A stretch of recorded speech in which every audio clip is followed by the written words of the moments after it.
So welcome into the form where the group racing continues this weekend. We look forward to Matamata, where the 2-year-olds will be to the fore, and the breeders and the slipper. And of course, we're heading down south too for the Southland guineas and the Invercargill Cup. So there's plenty to talk about, and that means we've got the full team back in. Good morning to you, Leith. Pleasure to have you back. Good morning, Pip. How are you? Very good, thank you. You, Aidan? Yeah, really good. Obviously, this is Matamata's big day. It's the day that all the local trainers, really want to get their colours painted on the little jockey statuette there with Matamata Breeder Stakes, but also really good race in the Matamata Slipper, which is a key lead up into the Sistema Stakes. We've got the Kaimai Stakes and the Champagne Stakes, Wairere Falls Classic. So a really nice day. And geez, Leith didn't even mention Witt's End from last week. Congratulations on the Hazlitt win. Yeah, thanks. It was a very good win. And look, he's running Saturday week in the Weight for Age race down there. So look forward to that. Good to see him win. Yeah, good luck to that. And of course, from there, we say hello to you, Bevan Sweeney. Looking forward to the action this weekend. Yeah, we talked a bit more about Witt's End that he did when you sort of threw to him, didn't he? Very short, sharp, to the point, our lethal, but great to have him back on the show. Looking forward to the Matamata preview, because there's some real quality across the program. Deep South, good racing, and a couple of nice meetings in the city this weekend as well. Yeah, there really is. So let's have a look what's coming up on the agenda, and we will be starting with those 2-year-old features, the Matamata breeders and the slipper. On the undercard, of course, we look forward to the Chittick Stakes and the Kaimai Stakes. We'll be having a look at those. Our usual segments, then we're heading down south for the Southland guineas, also taking a look at the Invercargill Cup, and of course our best bets, trying to find you more winners for the weekend. So let's kick things off, set the scene from Matamata this weekend. Weather and track-wise, Leith, what are we expecting? Yeah, look, it does look like a little bit of rain coming on Saturday morning, Pip, and through to the afternoon. Currently a soft 5, the rail's in the true position, and last time the meeting, it's got a nice fresh bit of grass there last meeting with the rail was out 8 metres. Yeah, there's a bit of rain coming through Friday. It looked a lot worse at the beginning of the week, but it doesn't look as though it's escaping that rain. So, we soft 7 last year. It might be pretty similar this year come Saturday. Okay, well, let's have a look at the fillies first. Here is the Group 2 J-Swap contractors, Matamata breeders, Lara Antipova, 165 into $1.40 here, Bevan. Did you see her getting this short? Well, she's not a betting prospect at all at that sort of price at $1.40. I think you could have a little bit each way on T and Quantro and Liguria on what it did at its most recent start, getting across the top of Harvey Wallbanger. I think are the two prices you probably have to identify. But she has looked very, very good, Lara Antipova, lads, and with that early gate speed at Matamata, she should be pretty dynamically away. Yeah, a little bit short, like you said, $1.40, but look, from barrier 8, it gives Opie so many options. She's got great gate speed. She can probably cross them and lead if they want, and if that track is off a little bit on the inside, she can be off the rail. It probably is, like you say, the perfect draw for the others who do get forward. State the obvious, and Dashing Dixie, who led up in a tactical race when winning at Tarapa, and Liguria, who was really good last time out, should just get a nice run in behind them. Tien Quantro goes back as we've come to expect, but maybe she's not the worst chance in this. Yeah, Hara was really good last start as well. If you're looking to pick up a race form this weekend to do your form, you'll find Lara Antipova does grace the cover, our favourite, after taking out the Wakefield Stakes. So make sure you do grab a copy. And speaking of her, let's catch up with Sam Burgesson. She hasn't raced since that Wakefield, and Aidan just asked how she's tracking into this. Really excited to see her back at the races. She's been really impressive in her 2 wins. She's freshened up really well post the trip to Wellington, and she had a bit of a gallop there at Tauranga last week, and a nice hit out on the course proper here on the rail there this week. So yeah, she's tracking in the right direction, and really excited for Saturday. How did you rate her work here the other day? Yeah, super. She worked with Kinneard, and she couldn't have worked any better. She's pulled up really well, and ticking over really nicely. Certainly the race that most Matamata trainers want to win. How's the confidence levels leading in this weekend? Yeah, look, as confident as we can be. It's obviously a small field, but it's a talented field. I think there's a couple of nice up and coming horses, and we'll certainly know a lot more about her post Saturday. But she's going really well. Let's see her taking out the Group 2 Wakefield Challenge Stakes. And this was a statement this day, Leith. The way that she won obviously puts away Lassified, who's gone on to win the Wellesley. Yeah, obviously she won by 4.5 lengths. Her first start she won by 8 as well. And I certainly think she's the benchmark 2-year-old going around at the moment. Obviously she wasn't eligible for the Cracker Millions, but look, she's won this race and she's still got a bit on her hand as well. Absolutely. The horse who's there running last is McGill, who's run second in the Karaka Millions as well. So, and you'll say, Lassified's been a winner since, gone over to Sydney and raced there, as by all accounts come back home for a crack at the 2-year-old races. But that's outstanding form leading into this. Gets home track advantage. You heard from Sam Burgess in there that he's happy with her leading in. So, and as Lee said earlier on, if we looked at the speed map, you know, there's probably not a lot you can go against her. So the 140 is skinny. It's whether you take that or not, Bevan, but there's a compelling case for her. Oh, I'm not going anywhere near the price, but I think I can't add much more. The performance said it all. She's strikingly marked as well, so she might just get a little bit of a cult following, but everything's been said really. She is the benchmark at the moment coming into this race. She really is. A couple of other contenders, of course, have been racing at Ellerslie, and 2 of those are from Andrew Scott's stable. Let's catch up with him and see how they're going. Yeah, both fillies going really well. Dashing Dixie, respectable run in the Karaka Millions. Kept up a strong gallop, and she's probably a bit new and inexperienced, but she's taken the run in well, galloped well here yesterday. A smaller field might just suit her with an experienced filly like her, and home track advantage is going to aid her. 10 Quattro, very, very encouraging debut there on Boxing Day. We've just backed off for a little bit, and then we're hoping to sort of set her for the late summer, autumn racing. Worked really well yesterday. Craig said he thinks she's physically improved with a couple of months between runs nearly. But yeah, look, she's a filly that we've got to hope she keeps getting better with racing. She looked well encouraging on debut, so we've just got to hope that with experience and fitness that she keeps lifting the bar. Yep. Obviously, it's a pretty good running of this race. Where do your 2 fit in? Oh, look, the Tiaka runner looks pretty hard to beat. It's got the runs on the board and it's got experience, which counts for a lot. But we think our fillies are certainly good chances of getting valuable black type. Let's have a look at this Boxing Day win, because even 100 metres out, you probably didn't think she was winning this, and she just burst through. No, the best thing about this, they didn't go overly hard either. So for her to come off from last, she was professional. She was having her first start. She's raced through them like she's done it 100 times. So she's very talented. Obviously, she's by Frankel, and she's probably the one if the favourite sort of falters and something goes wrong, I think she's definitely second line of betting. I agree, because we don't know yet where her bar is, where her ceiling is. Good run there from Liguria into 4th, who's gone on to win, so that form stacked up well. And Harvey never got a crack at them that day. It was just in behind, and when we saw Tian Quantro get the gaps, Harvey didn't get the gaps, so maybe you can be a little bit forgiving there as well. But yeah, I agree. I thought Tian Quantro was probably the main danger to Lara Antipova. Do you agree, Bevan? I agree, and this is a horse I'll be following into its 3-year-old season. It's got all the hallmarks of a really good 3-year-old. I think it's Bridget that is in the ownership, Bridget O'Sullivan, so there'll be a fair bit of pressure on. And I'm sure they've put mum into a very smart horse, and everything I saw there says whatever happens on Saturday, this is a horse I follow into its 3-year-old season, being by Franco out of a Dubawi mare. I don't think any sort of trip will hurt this filly as well. But on that, she can challenge the favourite if close enough at the 200.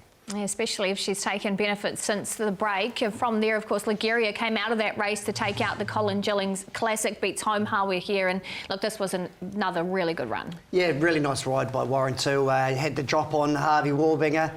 Next thing about this filly, her mother, Vanessa, she actually won the Breeders as well 3 years ago, I think it was, with Michael Coleman on. So, look, I know the stable are really happy with her, and, going into this race, Lance will have a super fit as well.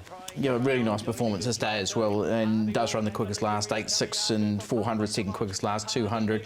Hawea runs the quickest last 200 of that race. He's getting home really nicely for 4th out wide on the track. Obviously we'll talk more about Harvey Wallbanger later on, but he's a contender in the boys' race, so that form should be okay. Oh, definitely. Absolutely, definitely okay. Look, you've got a Russian Revolution and Lara Antipova, Liguria by Snitzel, so a couple of speed horses against Frankel. So it's an interesting race. The price is unbackable, but I think there's a couple you could play in that middle market just for a bit of cover. Another couple of runners in there from the Richardson Norvell stable, and Aidan caught up with Graham Richardson, just asked how they are. Both very good. Both win enormous races at Ellerslie. State the obvious is I've put a set of blinkers on her and it's improved her. Her work yesterday was very good. And Hawea, she's just a real athlete, so her run and the stats on her run were enormous. in that Group 3 at Ellerslie. So yeah, I hope we're not going to get too much rain. Obviously won't worry state the obvious too much because she won on at Tiara that day, but Harvey doesn't want it too wet, I would imagine, because she's got such a good action. But both really nice horses. Yep. How was their work this week leading into the race? Well, they both galloped in company yesterday on the course proper. Rory, he rode Harvey, was very happy with her, and Ramiro rides State the Obvious every morning, was happy with her work. That's all I've done with them galloping wise, and they won't have another hit out. It's 2 weeks between races, they're only babies, so they don't need any more. Let's look at the form. Now we've got to put one on top. Leith, who have you found? Pretty easy pip, Lara Antipova. I think she'll be winning. $1.40 short enough, but yeah, she looks the obvious. Yeah, absolutely. The form lines are stacking up too. You know, she's beaten good horses, race winners in the Wakefield, and even the start before that when she won by 8. She beat home State the Obvious by 12, and State the Obvious has come out and won. So yeah, she's the hardest to beat, Lara Antipova. It's hard to make a case against her, although it's not a bad little fillish race. I'll be with Lara as well, but I'll be having something on Tien Cointreau. I think this is an emerging talent out of the stable, being by Frankel. So although Lara, everything points that way just on ratings and the last start performance, it won't be a betting proposition for me. Okay, maybe a bit of a saver there. As we move on to the boys, let's have a look at the Fairview Matamata slipper here at Group 3 level. Harvey Wallbanger, $2.60, just pushing out to $2.70. Kinnear, $3 into $3.20, and it's incandescent here, Bevan, that's moving $8.50 into $5.50 for the Roger James and Wellwood stable. Yeah, we'll have a big crew behind it, won't it? Incandescent in the new ownership. Kinnear, not sure about its run in the Karaka Million. Harvey Wallbanger's been spruiked and beaten. Don't mind the price around Out of the Blue. Didn't mind its run in the Karaka Million, so happy enough at the $9 there. Look, I thought it was a pretty easy map. King of the Year led at New Plymouth, Barrier 2. Just in case from Barrier 7 crosses to sit outside lead. I think Kinnear and Harvey Wallbanger sit in the trail. Yeah, exactly. That's the way I had it as well. Incandescent can probably hold up somewhere from 1, but the trail's there for Harvey Wallbanger. If they want to be on the fence, if they want to hold off, then he can probably get the 1-1. Right, let's start with heading back to Sam Burgess, and of course he had 2 out of the Karaka Million meeting, and we'll just find out how they are. They've come through the Karaka Millions both really well. Kinnear is obviously disappointing to the eye. We can't fault him post the race. He's passed all the tests with flying colours, and just a bit of an off day for him, and sort of things didn't go his way, and he threw the toys out a bit. So look, he's come through it well. We give him a quiet week post that. Work here was good with Lara. And he seems really bright and well here at home, and obviously offers a Eclipse win. You know, he's right in it, so hopefully he can bounce back to a bit of form on Saturday on his home track. And Out of the Blue, his run in the Karaka Million was really good. He had the fastest last 8 and 600, and he just blew the start from a very awkward gate, but he was very good late. So back on his home track, bit smaller field. Hopefully he can bounce back to a bit of form as well. Yep. Is the training track giving you a guide on who's going slightly the better? They're sort of hard to split, completely different horses. You know, I'll be happy with either one of them, but two really nice horses going forward. I suppose we can all have a bad day because he was very good here in the Group 2 Eclipse Stakes. He beats home, obviously, Harvey Wallbanger, who's a contender and incandescent. Yeah, obviously it was a very good ride here by Opie. Saved all the ground on the inside. Harvey done a bit of work and peaked on his run a bit. Look, Kennard, I'd give him a forgive run for his last start at Magic Millions. They went no speed up top, and he over-raced with the blinkers on. The blinkers come off this week as well. Yeah, he's very good late in winning a Group 2 Eclipse Stakes. It does look like a good form line. You'd expect that Incandescent with the freshen up will be a whole lot sharper here, and it just wasn't the ideal run for Harvey Wallbanger this day. He probably got favours last time and still didn't finish it off, so that's a little query, but geez, they're all contenders out of that race, I think. Agreed. I'd have to say Harvey, I agree, Aidan. Harvey Wallbanger had every opportunity to win the race at his most recent start. Couldn't get the job done, so he is becoming extremely expensive. Kinnear, when I saw him win his first race at Oteki, I thought this is a 3-year-old, not really a 2-year-old, but he proved me wrong at Ellerslie, and then I'm not sure exactly what went on at Ellerslie. He was very, very unbalanced and awkward. Yeah, incandescent, good enough. I'm not sure about Kinnear or Harvey Wallbanger. They're just a little bit disappointing their last couple. Yeah, we'll find out from Tony about him very shortly. But first up, let's hear from Roger James. How Incandescent's going? Yeah, look, he's fresh up. It's a good race, so we've done as much as we can at home with him, but fresh up, possibly a little bit vulnerable, but he has got a little bit of class as well, so take him on trust. Yep. What have you asked of him in training this week? Look, as I say, we've done as much at home as we dare to with a 2-year-old fresh up. We chose not to trial him. The tracks can be pretty hard this time of the year, and we thought we'd take him into it fresh. We've got good facilities here, and he's not far away. Yep. And the team's going well at the moment. Right, let's hear from Tony Pike. Of course, we have all been on Harvey Wallbanger, and he's let us down just slightly. Let's see how he's tracking into this one. Obviously hasn't done much in his track work, but look, he's thriving at the moment, loves his racing, and couldn't fault his condition. He's obviously had a very quiet gallop yesterday morning, but look, he's obviously pretty deep into his prep, thriving between runs, and look, hopefully he throws that bridesmaid tag away tomorrow. Yeah, he hasn't done much wrong. How does he fit into this race for you? Yeah, look, I think that last race at Ellerslie was probably the strongest 2-year-old race we've had. That's what all the rating guys are telling me. So, look, he was good. He obviously just got slingshot late by the filly of Brendan's, and obviously she's very talented. So, first time left-handed's maybe a small query, but obviously done a lot of work that way round, and obviously back to his own sex, he should be very hard to beat. Let's take a look at him again here in the Colin Gillings 2-year-old. And you probably did think at this stage that he was going to get the win, but he has been beaten by a nice filly. Yeah, I backed him to stay, and I thought he was actually home. Didn't really cry him, but look, Warren got the drop off him. He didn't get beat by much. From where he was, I thought he looked like the winner. But look, she might be a good filly as well. Yeah, I think you're right that she probably is good. He just knocked up a little bit late. If he'd run out, anything like the other horses, he closed off the race and he would have won. But you can't really knock him. He's a good debut winner, and he's run second ever since. If the track gets into that soft or worse, he's not going to like it either. So I'm a little bit against him this week. Okay. Yeah, look, I hope he wins because he's clearly got a lot of ability. I'm not sure if he's losing concentration. He's certainly not disappointing, but we've expected him to win across his last 3. He hasn't quite got the job done. Maybe he gets it done and then he pushes on, albeit he's probably coming to the end of his preparation. Might get to a size or a race like that if possible, but he's got a lot of ability. He just needs to get across the line. Okay, the last 2 we want to have a look at is Just In Case and State of Valour. Now, just a 4-horse field on this occasion when Just In Case got up for Chris Shayler. So how do you kind of stack this form up, Lee? Look, he's a promising horse. He probably should have won his first start as well. He was caught 3 wide at Pokakoe, and it's hard to do there.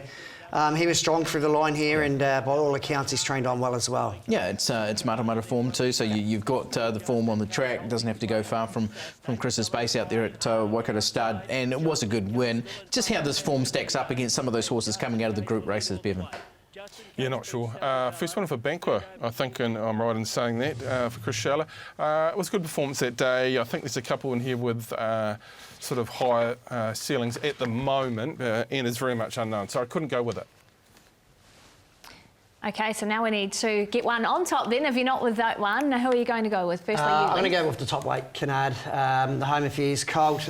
Just forgive that last run. Blinkers on, things didn't go right. I think if there's a little bit of cut in the track, it's going to suit him as well from barrier 4, Opie on. I really don't know. So I'm going to go with Harvey Wallbanger. I'm just going to play the forgive card really with him strongly last time out. I don't want to knock him just yet. He's only just gone down, run second, and he's never run worse than second in his career. So I'm just going to give him one more chance. Yeah, my wallet's knocking him a fraction, but as you've said, he hasn't been disappointing. So I'm going to go outside the square a little bit. I really like what Out of the Blue did. Reading the Stats report, Craig Williams said he restrained from a wide draw and then raced very greenly. I actually really like the performance. Love the run at Trentham. I think that's the value in the race, in my opinion. So Craig goes aboard in a much smaller race, will be much closer.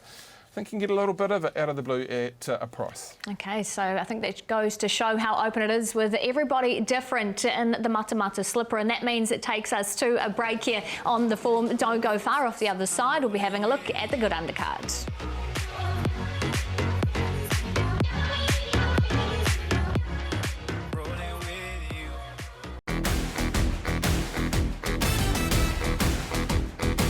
welcome back in. We're still concentrating in on Matamata. It's time to have a look at the undercard, and we'll start with the Lisa Chittick Champagne Stakes here. Belt Cheval, $2.90 favourite from Captured by Love at $6. So Te Akau with a good hand in this race, but there's some very nice horses at good prices in this, Bevan. Belt Cheval's too short, Pip. I've got no doubt about that, way too short. And I'm impressed with the betting public.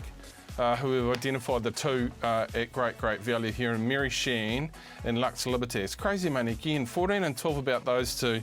But Mary Shan's not giving Belle Cheval a heck of a lot away. I thought that, look, you're backing her, and I had spoke to Stephen Hunt about this, more on potential than proven performances at that price.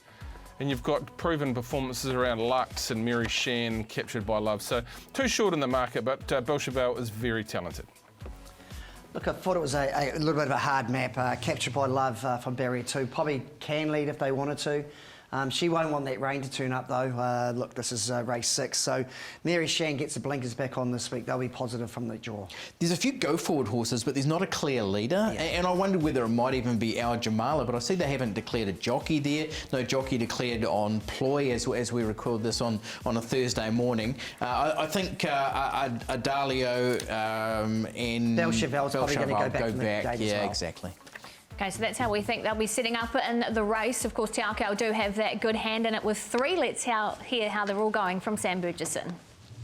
Yeah, 3 completely different form lines, really, so hard to stack them up. Obviously, Belle Cheval's the up-and-comer, and it's a big-ass 5th start against some, Group 1 mares, basically, but she's on the right trajectory in terms of heading towards the Kiwi, and this was a nice stepping stone for her. Certainly can't falter out of the Almanzor Trophy. She's going really well. Captured by Love, we give a bit of a freshen up post the disappointment there at Te Rapa. She's had a couple of exhibition gallops leading in. She's bright and well, and she has run really well here on her home track before. And My Lips Are Sealed, this is a bit of a disappointing spring, but she freshened up well. She had a couple of trials and an exhibition gallop as well, so she's certainly up to the mark, and she ran really well in this race last year and typically finds form around this time of the year based off last year. So really excited for all 3, and they certainly all 3 deserve their chance. Like you say, it is a really strong race. Is the winner in your stable? Geez, I hope so. It's really hard to line it all up, and obviously barrier draws and things like that, and the forecast is actually a bit of a worry as well for the day, so it sort of all comes down to that, but hopefully Belle Cheval can keep going on the right trajectory, and the other 2 mares can bounce back to a bit of form. Okay, well, let's have a look at Belle Cheval and what she did. The blinkers went on this day in the Almanzor Trophy, and she's finished off beautifully. Yeah, look, she's very exciting. Obviously, she's second favourite for the Kiwi. Look, she's not well weighted. She's only got 54.5. She's giving Captured by Love 2 kilos. Look, she's potentially the best horse in the field, but I just can't have her at $2.90 this week. I think the market's got it wrong. Yeah, it's just such an even race, and so that she is a little bit skinny, but boy, she was impressive this day. Just hit the line beautifully. This was her first run since running 3rd in the Group 1 1000 guineas, which is in behind well written. It's the best form we've got at the moment. Her sectionals were very good, and while that barrier draw means that she's probably going to have to go back, that's her usual pattern anyhow, so I can't knock her in any which way. Oh, I agree. I'm pretty much 100% sure she can win the race, but when you're betting into this market, you've got to be finding the value. If you go on pure ratings, then the last start performances of both Lux Liberté and Mary Shan were better than her performance at Ellerslie, and by a margin, to say the least. So you're backing her on potential rather than proven performance, and at $2.90, although I'll probably tip her on top, I'm just not backing her at that price. And I think the people at home probably identified the 2 that are in the market, Lux Liberté, Mary Shan. And I wouldn't be scared about our Jumala as well, Pip, at around about $23. I thought it's won a cuddle. It was very good fresh up as well. Yeah, and if that rain comes, it certainly won't worry. You mentioned, of course, Mary Shan, though. Let's hear from Joe Walker how she's tracking into this race. Doing really well. Thrilled with her last effort. Stays at 1400. Tidy field, that's for sure, but happy with how she's going. What have you asked her in training building up to this weekend? She had a good gallop on the plough yesterday. Thought her work was nice. She'll have another little top-up gallop tomorrow morning. She'll be ready to go. Obviously, her form has been in top-notch and good company this preparation. Is she going to bring that this weekend as well? Oh, every sign says that she will, but yeah, you're right. She's performed very well this preparation, so we're very happy with where she's at. Let's go to the Joe Giles Stakes here, and she just took a little bit to wind up this day, Mary Shan, but once she did, boy, she was flashing at them late. Yeah, look, they didn't go very hard. They walked up front, it was a sprint home, and she didn't get all favours on the inside there. Best thing about it, the blinkers go on this week, and if that rain turns up, she was at 12, now she's $9.50. She's going to keep shortening. Yeah, this was undoubtedly just a sit sprint. She was a little bit flat-footed too, but she's closed off really late. She's nearly won this, which was a terrific effort, and she'd won her prior too. So, yeah, I do agree the blinkers going on is good. And Preview was good. The draw's a little tricky. Yeah, and Preview was good in the race as well. Yeah, it was. And to be fair, I think you have to be forgiving of Romilly as well, because that was a horse who'd got to midfield, had to come up full wide to make a run at them, and they've got the tongue tie going on as well. So a key gear change. Just fastly run race, wasn't it? They went 125.3. I thought she was no chance on the corner when left flat-footed, but she hit the line beautifully. Lise made the relevant point. Blinkers on. You've got the price, and you'll keep backing. Certainly will. Well, of course, we do have Andrew Scott and Alonso Sullivan with 2 runners in. They've got Lux Libertaz, but they've also got Smart Love, who will be wearing the Waikato stud colours. And Aidan just asked Andrew how fitting it would be for them to win this race in them. Yeah, absolutely. Obviously, Lisa, the Wexford is a close connection there. Smart Love's going well, bringing it back from the miles. She's had a couple of cracks in the miles and didn't quite run it out quite as strong as we'd hoped. We're just hoping back in distance, and 1 or 2 showers might just aid a chance as well. She's racing well without just lacking that little bit of punch at the end. So hopefully bringing her back in trip, and we've just tried to freshen her legs a touch. That should hopefully bring her through. And Lux Libertas, she's in really good form. Look, she's come out of a good win there down there in Wellington. We've given her a chance to charge her batteries, come again, and home track advantage. She worked really well here on the grass on Tuesday morning, so she seems to be in good order too. So hard to split the two, but both mares are going in sound and well, and we're really pleased with their condition. Like most of the races here on Saturday, really strong race. So what about your two? How do they fit into this? Oh, look, they're chances for sure. Look, it's a pretty even line-out, no real standout. Mary Shan looks probably the leading light, but Lux Libertas on a day, she can really turn it on, especially when she gets a toe in the ground. And Smart Love, we just think the drop back in distance is going to be a big help to her. Okay, so there you go. Are you in agreement that you think her coming back to 1,400 metres? I'd love to see Smart Love win for the Waikato stud team. I think if the rain does come, it's going to suit her. I've just got Mary Shan just on top, though. Blinkers on. Barrier 10, it might be a blessing by race 6. Just going back into that race, I thought she ran really well in what was a clear sweepers race. She settled midfield and stuck on really well. And she'd run 4th to first 5 prior to that. And going back into Lux Libertas, big home Dr. Ascow when winning that Group 2 Manawatu Challenge Stakes has come out and won a Thornton Mile. So the form's solid. But I reckon you can say that about 6 or 7 horses. In the end, I've had to leave horses out of my top 4 that I really didn't want to. I've settled on Belcheval. I just like the way that she's improving. She's an up-and-comer with Group 1 form and a brilliant last start Group 3 win. So I've got no knock on. I'm happy to have her on top. I hope Belcheval does, because I want some sort of challenge as we go towards the Kiwi, and Belcheval looks the only real option at this stage. However, she's not a betting proposition again. Lux Libertas, Mary Shan are the 2 you want to be climbing into. And I'm also, I think Ployer's going, having spoken to Cody this morning. If it gets wet, maybe we have to have a little bit on Ploy as well, maybe even Alju Muller. So I hope the talent wins, is what I'm saying.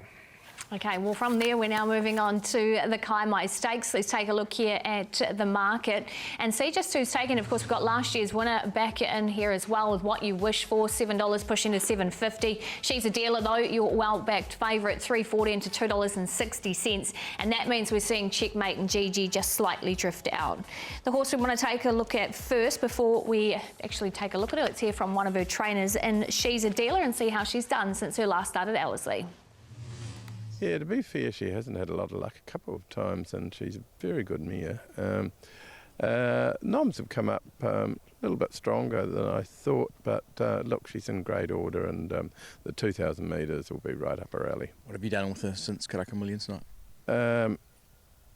Well, just trained her really, but she's a good doing mare, so she actually does take a little bit of work, but as I say, she'll find the 2,000 metres very natural. How's she pleased you with that build-up? Yeah, I'm really happy with her. She is a good worker, a very natural worker, and always works well, and the team's happy. All right, let's have a look at her in the Aotearoa Classic, and boy, she was good here. She was so eye-catching. She's a dealer. Yeah, look, very good ride by Opie. He's just sort of come out at the right time. She's a dealer, had to go back in. If she got the roll on from the top of the straight, I don't know if she would have won the race, but she runs a clear second. And you can see Checkmate there. He had no luck the whole way up the straight. Absolutely. And so for me, like, I think they're both absolutely first-class runs, and both a little bit unlucky. Look at Checkmate closing off. Now, this time round, there's a 2 kilogram swing towards Checkmate. I think that's the difference. I love She's a Dealer. I think she was one of my best of the day on Karaka Millions night. But I just thought at the weight swing that Checkmate has to be a big contender. I know it's unknown about the 2,000 metres, but everything says that he's... Yeah, when he raced over 2,000 metres, that was at Rosal Guineas as well. So, exactly. And that was after a pretty hard prep. So, no, he's definitely a top 2 chance.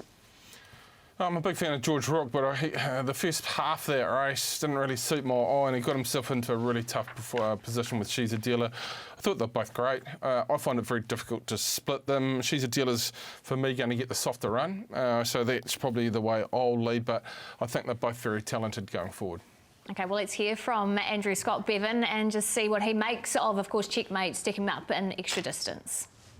Yeah, well, look, we gave him one run over ground at the back end of last season, and we took him to Aussie for the Rosehill Guineas. And whilst he didn't not stay, he just might have come to the end of his tether a bit that prep. So, steps up in ground. He's had good mileage under his legs, a couple of nice miles, and both races he's run really well. And Ritual Mile, hitting the line strong. 4-year-old Karaka Millions, we got turned sideways halfway up the straight and sort of lacked a little bit of luck. So, fitness levels are there to step out over ground. Naturally big staying horse that's clean-winded, so he should stay well. We sort of got him as a genuine chance of being right in it. Yep. What about Sassy Lass? How's she doing into it? Yeah, going really well. 2 starts ago, he's caught on the wrong side down at Wellington, down on the inside where they weren't winning. And then last start, quickest last 600 of the race, but she's just too far out of it. Back left-handed, with a bit of give in the ground, and more showers we get, the more chance she is. We think she's going way better than her form suggests. Working the house down looks amazing, so we wouldn't be surprised if she could turn it round and get back into form on the weekend. Smoky there then as we take you to Sam Burgesson, of course, has What You Wish for the race and comes out of a second in the Fulton Family Stakes. Aidan asked how he's tracking this weekend.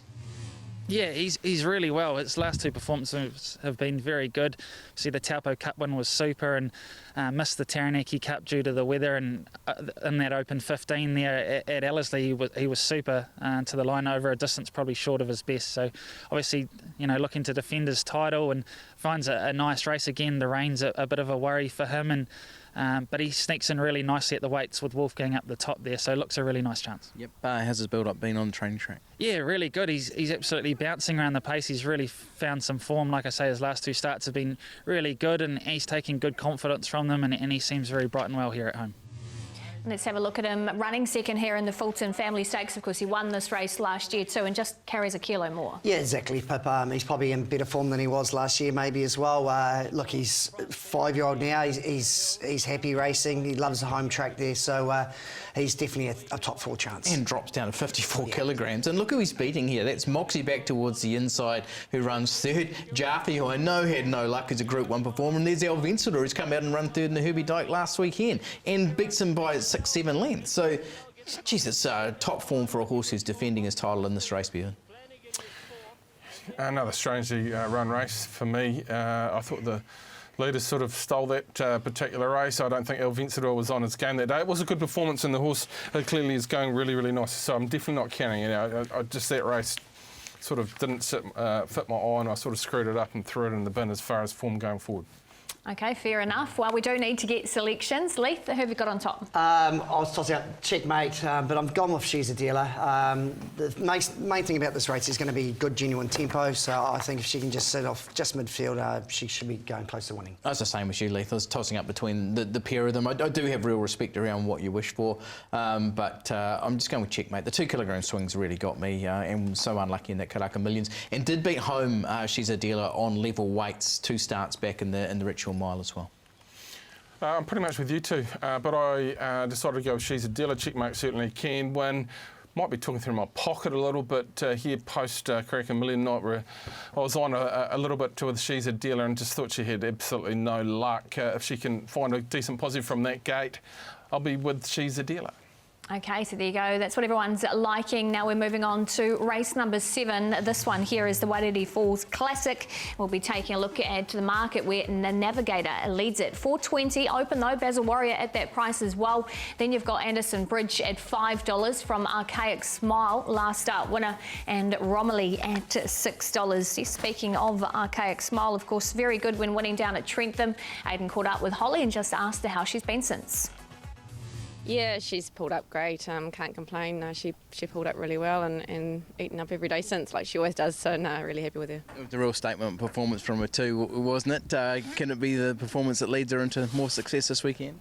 I think so. I mean, last year she sort of found her form in the autumn, so hopefully sort of carries on to this year. She sort of seems to find some form, and she's pretty lethal when she's right. So hopefully we draw a barrier and she can kind of sit behind the speed again and get that gap and yeah, get it done. It is a pretty competitive race. How's the confidence sort of leading in? Oh yeah, it is a competitive race, and I mean you're running for 350,000, you kind of expect that, but no, she's good, and when she's right, she's pretty lethal. So hopefully we draw a gate and we can be right there. Let's have a look at her in the mode technology at Trentham. Of course, took the tight quarters, did Craig Grills up the rail, and that was the winning of the race against a Game Navigator with that weight. Yeah, look, he had the big weight. He got exposed early, big sweeping bin at Wellington. He was left a sitting duck, and Grillsy got the inside run with no weight, and she was too strong. It's pretty explosive though from Archaic Smile. Really hit the line strongly. And this week there's a 4 kilogram swing in Navigator's favour. I think that's probably enough to turn the tables. He was second in a Telegraph going back 3 starts, and of course he placed in a Telegraph last year as well. So he was 8th in this race last year, carrying, I think, did he carry 60? He had 58 kilos last year. 58, yeah. So he's that was his only first start at a mile. I see they've taken the blinkers off this week and put a shadow on him. Yeah. Yeah, look, I agree with you, Leith. He was exposed early, and I did disagree with Stephen on the day where he said you have to roll with that sort of weight with a horse like him. I would have liked Ryan just to hold him up a little bit further with that particular weight and let him go the last couple of 100 metres. That said, Archaic Smile was very, very good, sharp turn of foot. The only thing with her is that she can find a lot of traffic problems and doesn't really get the opportunity to get into it and show it. I think that race set up perfectly. I'm a big fan. She's drawn awkwardly as well. So, look, across the two, I think it's a 2 kilo swing back in the weight. So I'd be with Navigator. Navigator's clearly flying, and any sort of rain around helps as well. It really does. But another contender, of course, is Basil Warrior. Let's hear from Jim Collett how he's tracking. Yeah, I'm very happy with him. He's done a nice bit of work. He hasn't raced for a while, but he's in good health. Yeah, what did you ask of him training this week? He's had a couple of nice 1,000-metre gallops with Scalera. He's worked really well. Yep. Obviously a really competitive race. What are you thinking going in? Well, you know, he deserves a crack. There's a very strong field. Yep. Obviously he's got the ability to be really competitive. What could you hope for here? Well, you know, I think at the weights, he's a definite chance in the race. And we're looking at him here at Whanganui. How did you assess this form, Lee? Yeah, look, he was really good. Obviously, it's a lot stronger field this time. He's short enough in the market, I thought. He's been well placed by Jimmy Collett. From barrier 2, he's going to get all favours with Sam on. Like you said, he's only got 53 kilos. Tactically run race, and I want to be really forgiving on Herbert here. He's gone to the Taranaki Cup, of course, which he won last year and ran 5th. I think he won this race last year, Herbert, and he drops 7 kilograms from that race. Basil Warrior drops 1, so there's 6 kilograms swing in his favour. So, while Basil Warrior's going really nicely, it's a really nice horse too. I just want to be a little bit forgiving on Herbert. I reckon he could make it back-to-back wins here. Yeah, Basil Warrior has been home Cindy, to be honest with you, has been a bit disappointing. Just didn't run out the mile at Tauhiranekia the other day. And I'm sure there's more wins at the 1,400 metres for Cindy, but look, I'm not going to take that as my strongest form line into this particular race, albeit he is a nice horse. He really is. All right, it is time for selections. And Leith, sounds like you're with Navigator? Yeah, I am, Pip. Look, I think if you need a nice sort of economical run, just sort of back off the speed, he's dropping from 62 kilos to 59. I think he's a great value bet this week. Yep, I was tossing up between a couple of them, and he was one of them. But I've ended up going the way of Vegas Queen. The horse was just squeezed up last time out in the Aotearoa Classic. We talked about how strong that form race is, you know, with the your tuxedos and your Hinikahas and your checkmates and She's a Dealers and company. And prior to that, her form was top notch. You know, she's a Group 2 winner. She'd won really nicely at the start before. So I just don't want to be off Vegas Queen. So at a nice price, Vegas Queen on top for me. Look, I'm hoping Anderson Bridge gets in. I'm not sure exactly where that sits at the present moment. That horse should be unbeaten in 3. Rory didn't give it much of a trip. Second up was dominant and explosive at Trentham Fresh Up. Beat a really sharp horse in Afternoon Siesta at its most recent performance of Johnny Barry's, and did it with a bit of ease. If we can get a gate, I think there's a lot of tempo in this race as well, and if we can sit back and get home, then I'm a bit of a fan of Anderson Bridge. I think there is above average ability there. Okay, a watcher on Anderson Ridge, and that's a look at the features team. But what else are we liking on the program, Leith? Hopefully it's not too wet by the last race. I wish this was race 1, but on the town, he's been knocking on the door. He's ready to win this week, I think. For me, I'm going to race 4 and going with Cracker Cole and just be really forgiving of that last start run. Still got home with the quickest 400 and 200 last week at Te Rapa. On the quick backup, had run well priors, won 4 of 17, and a Wexford team on the home track where Cracker Cole is 1 for 1. Struggled. There's a lot of races we've looked at already, so I went with Super Legacy for Stephen Marsh. OP's aboard.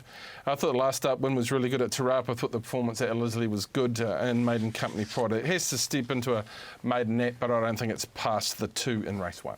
Okay, that's our look at Matamata. Now it's time to get the binoculars out because it's time for trial files. Leith, who are you liking? Little Black Dress, Pip, from Tiara yesterday. She was there for a nice little quiet hit out. Look, they found a race for her on the 22nd at Taupo, 3-year-old set weight and penalties. This is a really strong trial field, and look, she just travelled up just behind them, jogging. Yeah, there were some lovely trials here yesterday too, and that was definitely one of them. I'm going to take you back to Tuesday. I thought some really nice 2-year-olds. One that I'm just going to focus on here is Seize the Day. I Am Invincible 2-year-old that just looks quite exciting. It's had a couple of injury setbacks along the way, so hence why it's been to the trials probably more times than what you'd expect for a Te Akea horse. But this was a dominant win by a horse who I think steps out at Ellerslie in about 9 days' time. I'm going to take you back to a horse called Party Time at the Foxton Trials. Cody Cole travelled. It's in the Windsor colours. It had the one start in that first preparation, very green on the day off, a good trial win. So they've been away. They've set the clock back and started from scratch, I think, with this horse. And that's as soft as you like under a major hold. Party Time, Cody Cole. Okay, and this is your summary. Make sure you note them down. Little Black Dress for Leith, Seize the Day for Aidan, and Party Time for Bevan. Hopefully we found you some upcoming winners. From there, we are getting you to a break. Off the other side, we'll be concentrating in on our Southern form.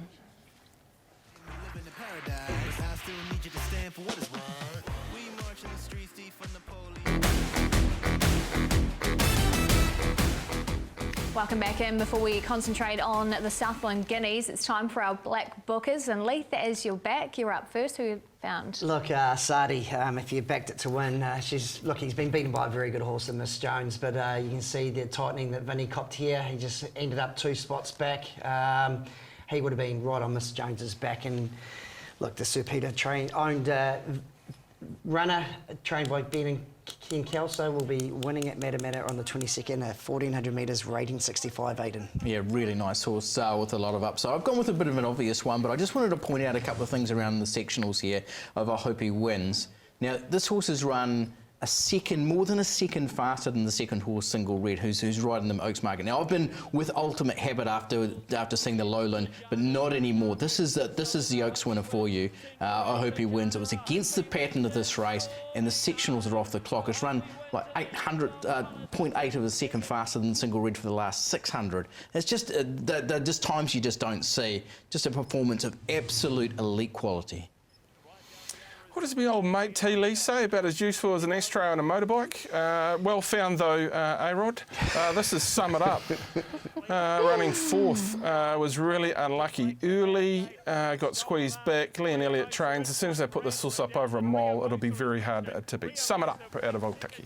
And I'm going for Oh Hello. Now this was at Tauranga last Thursday and it was more like an oh no no no. You can just see on the inside there, it has absolutely nowhere to go. He was in behind the winner, who's come down the outside. Musses opted to go back inside and just found traffic everywhere and didn't really get a go at them at the line. So one to follow, I think, is Oh Hello for the Wexford Barn. Here is a summary for you down the bottom too. Make sure you're following these ones in. You've got the likes of Sati, of course, in this. I hope he wins Sum It Up and Oh Hello. From there, we're going to concentrate now down Just one south. thing, Sweeney's got to stop smoking on his motorbike. Well, this is true. This is very true. I hope he wins. It's $1.40 in the longer Oaks. price winner if I was, I tell you. All right, from there, let's concentrate on the Southland Guineas. Bad for your house, guys. As the Ascot Park weather and track conditions, Aidan? Yeah, it's a little bit wet there. It's getting better. I think the worst of the rain is well done by race day. It looks okay there. But soft 7 currently with a little bit of rain today on Thursday. But it looks as though the weather's improving. I just don't know if there's a huge amount of improvement. Let's hope there is, though, for the sake of a really good meeting. Yeah, fingers crossed. Of course, this will be the first League 2 of the Southland Guineas, with the Gore Guineas moved to April. Yeah, it's a strange decision to move that, wasn't it? Like I see they run the Gore Cup last week.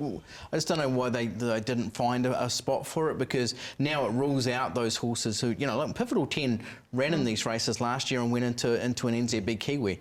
You know, the Gore Guineas is not going to have a Kiwi runner this year, that's for sure. No, it's certainly not. But let's see what happens in this race anyway on Saturday. Here's the market. Miss Starlight, $3.50 into $3.40. Bobby McGee at $5.50, who was the winner last time out. Luna Capella at $5.50. And then you've got a Symbol sitting there at $8 in the market. So that's how it's shaping up. Now, Luna Capella is actually unbeaten in 2. Let's have a look at her coming home at Wingatui last start. Beats a handful of rivals this day. And look, you can't really not winning form. No, you can't, Pip. And look, she had to weave her way through them a little bit as well. It was a nice ride by Billy Jacobson, and she won with a little bit in hand, I think, as well. Yeah, a really nice performance from one who now, you know, where's the level? You know, you're unbeaten in 2, and this is a performance of pretty good quality. It's not a bad field, and she might be a Kiwi horse if she wins on Saturday. Well, she might be. She's not going to go through the Gore Guineas to get there, though. Oh, I love this filly. I think there's real upside. You see that? Her head on. She had a quick look outside to see that other horse coming and found again. I thought she was extremely soft. This is a race I'm probably going to be going with potential over proven performances, because I know Assemble, Corey got off a lot of go to ride Assemble as well, so clearly he thinks a lot of that particular horse. But Miss Starlight has the form on the board for sure. Certainly does. So let's take you to that, the listed air freight stakes. Now, Miss Starlight, she was very good here in second, but so was Bobby McGee, right down the outside, the best closing sectionals in the race. Yeah, the hardest thing for her is she's always that sort of sitting duck. She races on the speed, and look, it wasn't Tina's fault. She was home here at the sort of 150 metre mark, and she's just been beaten by one on the home track. Yeah, so it does sort of say, you know, this could go either way again. Both of them were really good runs. Just like the way that Bobby McGee closed off, has now won 2 of the last 3, 2 of 5 all told. But yeah, I agree. I just wondered whether with you know, a little bit more cover and not being exposed so early that we could see Miss Starlight turn the tables there. These Ancient Spirits have been going well as well. He got another winner yesterday. Yeah. Really talented filly. Really talented filly who jumps and puts herself on speed. So I love her racing pattern. She'll get across there. I agree with you too, just a touch more cover, and she's really tough to beat. I think this is a really good lineup of fillies. I'm a big fan of Luna Capella, so even from that draw, if she can get cover and they run this at decent sort of tempo, I really do like the price around the NFL trained runner going forward. Yeah, there's not much over the top 3. I've just gone for Miss Starlight. Look, she just gets a nice cushy run just off the speed a little bit. She can sort of handle a wet track as well. Exactly the way I saw it. Not much over the top 3, and I went with Miss Starlight as well. Okay, from there we're taking you now to the Invercargill Gold Cup. Let's take a look at the market, and you can see a Noble Knight 320 pushing to 350. Smooth Operator has had specking in this market, as has Prince Albie and Party. The horse we want to take a look at, we'll take you back to the Marlborough Cup here. Noble Knight wins this, beats home Smooth Operator. Big swing in weights though, 4 kilos. He's got to carry extra this time. Yeah, look, he deserved this win. Obviously the step up to 2,600 metres is really going to suit him as well. Floor Mormon, she's riding super at the moment. She gets the 3 kilos off, and look, he handles a cut in the track as well.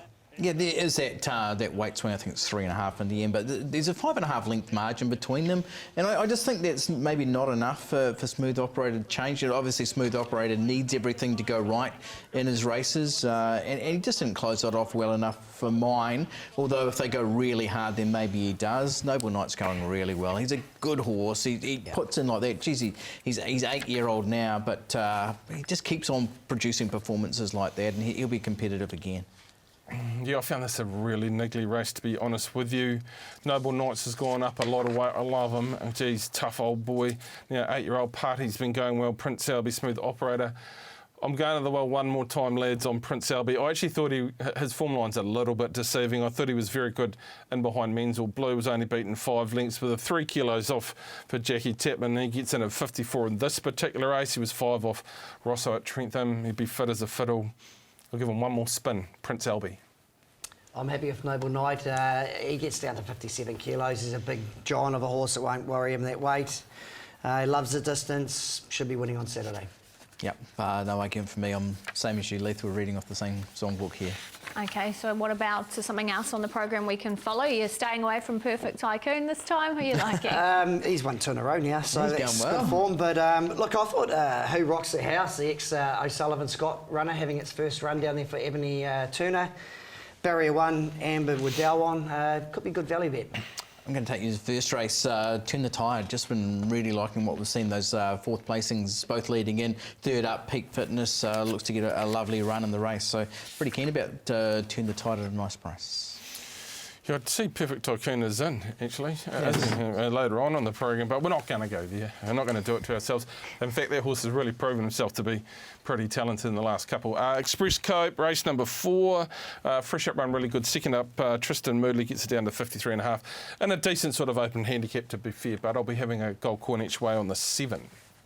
Okay, there's a couple to follow down south, and from there we want to build your bank nice and early. So yes, it's time for bank builders. Leith, who's one you'd like I'm this going week? to early pip. I'm going to go tomorrow, Friday at New Plymouth. The Woodland Bassett Colt Excite, trained by Robert Wellwood and Roger James.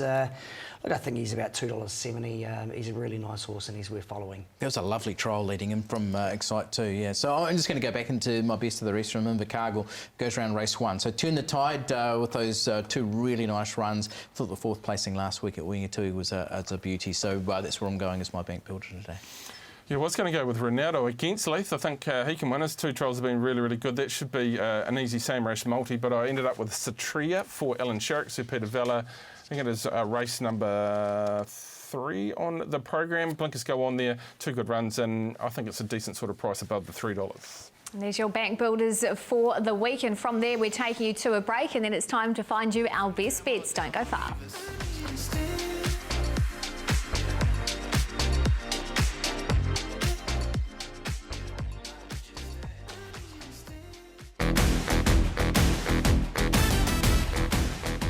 Welcome back in. Before we give you our best bets, let's see what the trainers are liking this week. Deep pursuit at Taranaki in the maiden 1100 metre race, drawn wide, but I don't think that should matter. You should go close. Probably Shamwari back to New Plymouth, 2,000 metres, drawn a bit of a sticky gate of 10, but it looks a very winnable race for him. Really like on Saturday, Matamata, horse that won very good at Te Rapa last start, Super Legacy. I think he can go back to back. Scalera on Saturday at Matamata was really unlucky last start, and she deserves a crack. 65 1200 on Saturday at Matamata. Chattel Rose, she's had a 3rd and a 2nd in the last 2 start, and I think she's due a bit of luck, so we're very confident. We're a bit keen on Cracker Cole. Look, his sectionals are really good last Saturday there at Te Rapa on a race where they crawled and sprinted home. Home track advantage, bit of give in the ground, positive ride. He'll be right in the finish. Yeah, hopefully, Kaimai, he's been putting in some nice races. He's in a 75 rating race. He's got to carry 60.5, but we've got 2 kilo claim. If she monitors his run a little bit, he just went out a little bit hard last start. So I think Hayley's got it sorted. She rode him the time before and sort of sat a bit long. So yeah, she come to me and said she's got it sorted. So hopefully he's the best for the weekend. Hopefully Lara Antipova and the breeders. Won't be the easiest race, I don't think, but we're going to go with the Mary Shan. Oh, I only got the one and she's my best one, so Archaic Smile, got to be her. Pericles. Look, she's a dealer. She gets in nicely at the weights. She's lacked a bit of luck last couple of starts, and she's going a distance that'll be more suitable. Yeah, we'll wait for a Sunday session if we get beat on Saturday. So I like Nympheti. I think she goes best space between races, and Waipukara looks like a significant drop in class for her. There you go. Here is a summary of all of them. You might want to take a screenshot. There's plenty to follow this weekend, kicking off with 2 there at New Plymouth for Tony Pike and Mark Forbes. From there, it is time for our best bets, brought to you by My Racehorse and Leith. Well, you always get the first honour. Who are you liking? Look, I was lucky enough to be at Rosehall 10 days ago, and I got to see Autumn glow in the flesh, Pip, and this is a beast of a horse. I know she's going for 9 wins in a row. She's very short at $1.60. She's got a tricky gate in gate 9, but this is the next up-and-coming horse. She could go on to win maybe her next 10 in a row. Okay, looking forward to seeing her again. Geez, I can struggle to count in English, but let's go this way. Uno, dos, tres, cuatro. There we go, the first at New Plymouth. I just think finds a nice race, has been building towards this and just fits into the first at New Plymouth really well. So in race uno, we're going to go with that one. Bring back my ashtray, $1.40, and you can't even say your horse that you're tipping that is your best. Listen, I'll go race 5 at Waipukara. Teresa Mack, 3 starts ago, close up behind Girl Talk, who I thought was really unlucky up at Te Rapa on Saturday, and then in a really strong form race behind Hooray Henry, who's beaten inside half a length. If it does rain, then I'll be a little bit concerned going into it, but Teresa Mack, race 5, Alona Kelly, Waipukara. No, I agree with Jim Collett. I like Scalera. I thought she was really unlucky last start at Ellerslie. Very good second prior to that, so I think she'll be winning. She's got a soft gate. Sam's back on. A lot to like her. Could take the Cornell there with Fred's one. Obviously, he's pretty keen too on Chittick Rose. That's what we're liking. Here's a summary for you. Brilliant chase for the Whale. He'll kick us off at Addington on Friday. Aiden's with Uno, Dos, Tres, Cuatro. Scalera for me, Autumn Glow for Leith, and Teresa Mack, and that completes our show. As always, it's been a pleasure, team. Nice to have you back, Leith, and hopefully we have found some winners this weekend. Bevan, always a pleasure. See you until then next time.